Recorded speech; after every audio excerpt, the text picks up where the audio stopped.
नमस्कार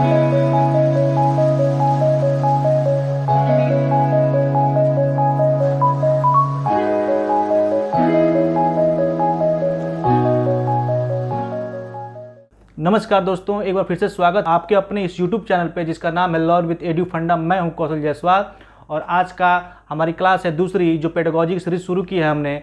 और इसमें मैंने मोस्ट एक्सपेक्टेड क्वेश्चंस लिए हैं। कुछ प्रीवियस ईयर के क्वेश्चंस हैं और कुछ इस साल के आने वाले हैं। तो चलिए दोस्तों, हर ऑप्शन को समझते हुए चलेंगे। So let's begin. हमारा पहला क्वेश्चन है, किशोरावस्था की समाप्ति पर शरीर के कुल भार का कितने % मांसपेशियों का भार होता है? ऑप्शन है हमारे 40%, 35%, थर्ड 45% और 33%। उम्मीद है आपने आंसर दे दिया होगा। जी दोस्तों, इसका आंसर है 45%। और एक बात बता दें दोस्तों, शैशवावस्था में शरीर के कुल भाग का मांसपेशियों का भार होता है 23%, बाल्यावस्था में होता है 27% और किशोरावस्था में होता है 40 से 45% के बीच में। नेक्स्ट क्वेश्चन है हमारा, दूसरा क्वेश्चन है हमारा, पेस्टोलॉजी ने सर्वप्रथम बाल अध्ययन पर कौन सी किताब लिखी? पहला है बेबी बायोग्राफी, सेकेंड है द माइंड ऑफ चाइल्ड, तीसरा है एक व दो दोनों और चौथा है इनमें से कोई नहीं। एक बार फिर से सुने, पेस्टोलॉजी ने सर्वप्रथम बाल अध्ययन पर कौन सी किताब लिखी थी? उम्मीद है आपने आंसर दे दिया होगा। तो दोस्तों, इसका राइट आंसर तो है बेबी बायोग्राफी। पेस्टोलॉजी ने सर्वप्रथम बेबी बायोग्राफी नामक किताब लिखी थी अपने 2.5 साल के बच्चे को एब्जॉर्ब करके। फिर 1787 में टाइडमैन ने भी 2.5 साल के बच्चे को ही अपने देखकर और उसके एब्जॉर्ब करके किताब लिखी थी, जो इसी नाम से पब्लिश हुई थी, बेबी बायोग्राफी से।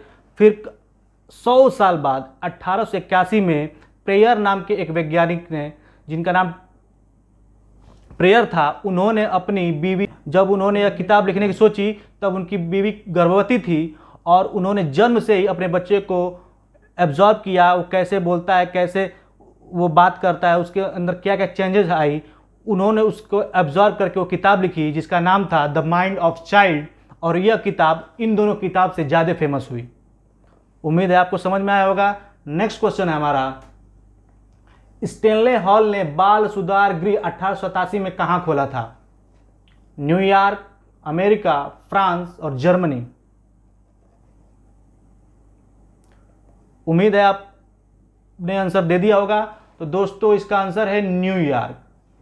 इसका आंसर है न्यूयॉर्क। स्टेनले हॉल ने सबसे पहले बाल सुधार गृह 1887 में न्यूयॉर्क में खोला और इन्होंने बाल सुधार के लिए आंदोलन भी चलाए। और ये दोस्तों, स्टेनले हॉल वही व्यक्ति हैं जिन्होंने सबसे पहले किशोरावस्था का जिक्र किया, किशोर शब्द का प्रयोग किया, किशोर यानी एडोलेसेंस का प्रयोग किया था। और स्टेनले हॉल का ही कथन है कि किशोरावस्था तूफान का काल कहा है। अगला क्वेश्चन है हमारा, भारत में पहली बार मनोवैज्ञानिक प्रयोगशाला किसने और कहां खोली थी? पहला है doctor N Sengupta, Herman Rosa, Watson और इनमें से कोई नहीं। उम्मीद है आपने आंसर दे दिया होगा दोस्तों। तो दोस्तों, भारत में पहली बार मनोवैज्ञानिक प्रयोगशाला डॉक्टर एन सेनगुप्ता ने कोलकाता में खोली थी। और दोस्तों, हरमन रोसा को तो आप जानते ही होंगे, इन्होंने परीक्षण किया था, व्यक्तिगत परीक्षण पर इन्होंने बनाया था। तो ये आगे हम चलकर पढ़ेंगे। नेक्स्ट है, वैयक्तिक अंतर का सिद्धांत किसने दिया था? फ्रांसिस गाल्टन, वुडवर्थ, स्किनर और मैस्लो।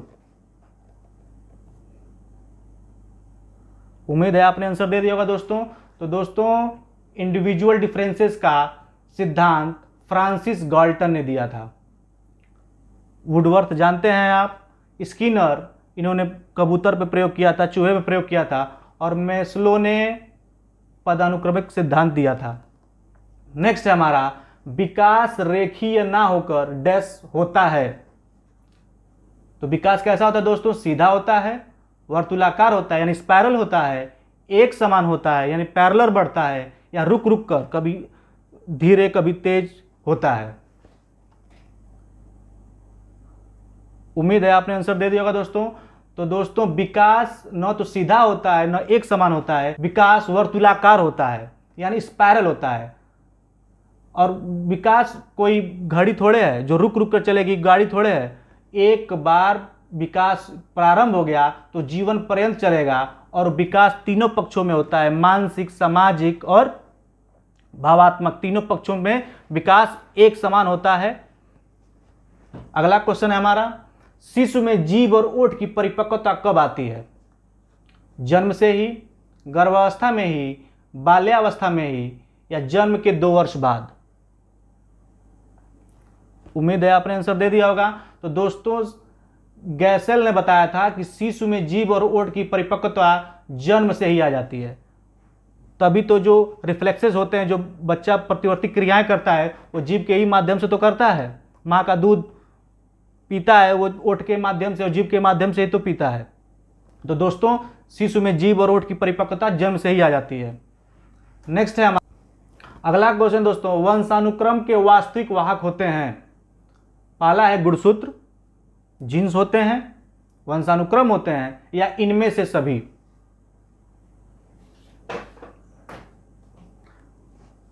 उम्मीद है आपने आंसर दे दिया होगा दोस्तों। तो वंशानुक्रम के वास्तविक वाहक जीन्स होते हैं। नेक्स्ट है हमारा, काल्पनिक श्रोता किस अवस्था के बालक को कहा जाता है? इमेजिनरी ऑडियंस किस अवस्था के बालक को कहा जाता है? पूर्व बाल्यावस्था, शैशवावस्था, किशोरावस्था और उत्तर बाल्यावस्था? उम्मीद है आपने आंसर दे दिया होगा। तो दोस्तों इसका आंसर है किशोरावस्था। क्योंकि दोस्तों किशोरावस्था ही एक ऐसी एज होती है जिसमें किशोर ये समझता है कि उसके ही बारे में सब लोग बात कर रहे हैं। वो कहीं भी जाएगा तो मैं कैसा पहना हूँ, मैं कैसा दिख रहा हूँ, मुझे मेरे बारे में लोग क्या समझ रहे हैं, वो इसी में चिंतित रहता है कि सब लोग उसके ही बारे में बात करते हैं, जिसे ईगोसेंट्रिज्म बोला जाता है। कि उसे लगता है कि सारे लोग उसको ही देख रहे हैं, उसी को आकर्षित हैं। तो ये दोस्तों काल्पनिक श्रोता वाली बात किशोरावस्था में होती है। अगला क्वेश्चन है हमारा, एक कोशिका से उत्पन्न जुड़वा बालक को कहते हैं? आइडेंटिकल ट्विंस, पैटर्नल ट्विंस, एक व दो दोनों, और लास्ट ऑप्शन है इनमें से कोई नहीं। उम्मीद है आपने आंसर दे दिया होगा। तो दोस्तों एक कोशिका से उत्पन्न जुड़वा बालक को आइडेंटिकल ट्विंस कहा जाता है। आइडेंटिकल ट्विंस मतलब जो जिनका जन्म एक कोशिका से ही होता है, जिनमें सूत्री विभाजन नहीं होता है, वे आइडेंटिकल ट्विंस कहे जाते हैं। और इनकी सारी चीज़ें एक समान होती हैं, यहाँ तक कि इनकी आईक्यू भी एक जैसी होती है। और फैटर्नल ट्विंस वे होते हैं जो 2 कोशिकाओं से बने होते हैं और ये भिन्न भिन्न भी हो सकते हैं, इनका आईक्यू भिन्न भी हो सकता है और इनकी आदतें भी भिन्न हो सकती हैं। नेक्स्ट है क्वेश्चन है हमारा, बालक का मस्तिष्क कोरे कागज की तरह टेबुला रासा होता है, यह कथन है? वाटसन का, जॉन लॉक का, फ्राइड का और स्टेक का? उम्मीद है आपने आंसर दे दिया होगा। तो दोस्तों टेबुला रासा शब्द का प्रयोग जॉन लॉक ने किया है। टेबुला रासा यानी कोरे कागज। छोटा बालक को जैसा आप बोलेंगे वो वैसा ही बोलेगा, न तो उसके अंदर झूठ होता है, न लालच, कुछ नहीं होता। जैसा हम उसे बताते हैं वो वैसा ही अनुकरण करके सीखता है।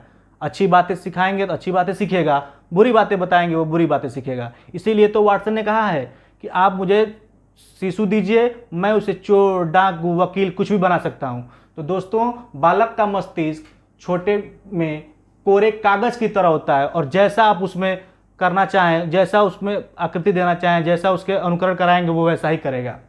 नेक्स्ट क्वेश्चन है हमारा, एक किशोर बालक को अपने माता पिता को कहता है कि आप मुझे नहीं समझ पाते, यह कथन किस परिस्थिति से जुड़ा है?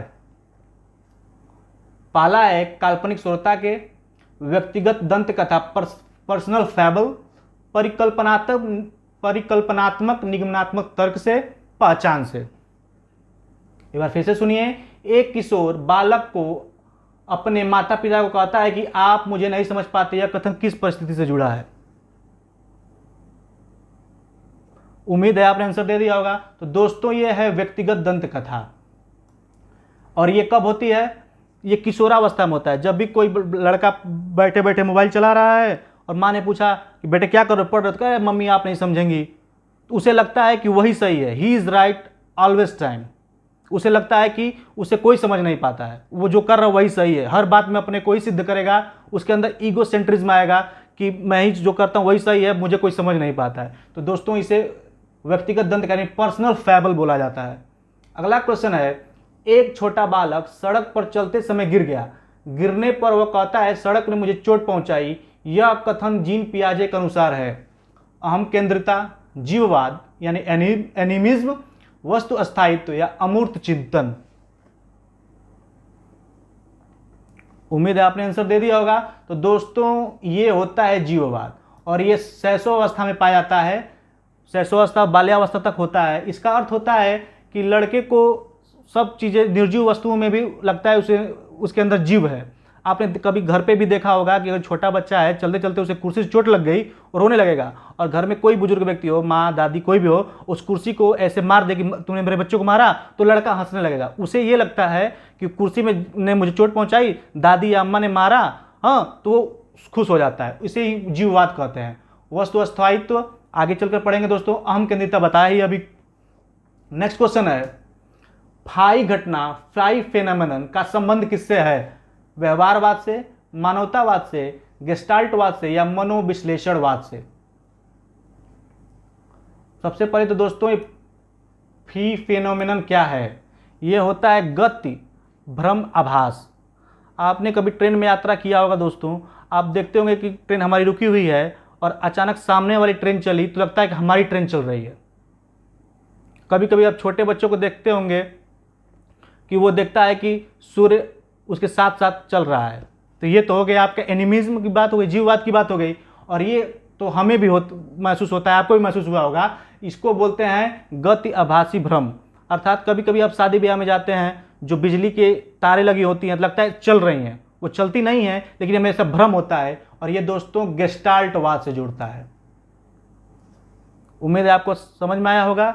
नेक्स्ट है, अनुक्रमणशीलता का प्रारंभ होता है शैशवावस्था से, बाल्यावस्था से, जन्म के तुरंत बाद और पूर्व बाल्यावस्था से।